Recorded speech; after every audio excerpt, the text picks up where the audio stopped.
Assalamualaikum. Matatanggalan ba ng kustudiya ang ina kung wala siyang trabaho o nawalan siya ng trabaho? Ang sagot ay hindi. Hindi agad matatanggalan ng kustudiya ang isang ina dahil lamang wala siyang trabaho o nawalan siya ng trabaho. Sa ating batas, ang pangunahing konsiderasyon ng korte ay ang best interest of the child.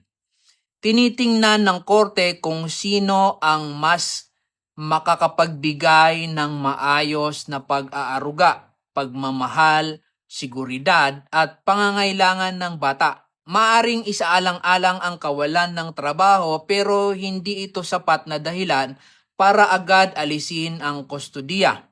Kung nag-aalaga pa rin naman ng maayos ang ina. May ibang pinagkukunan ng suporta, halimbawa sa pamilya, ipon o ibang sustento. Walang kapabayaan o pang-aabuso o panganib sa kapakanan ng bata.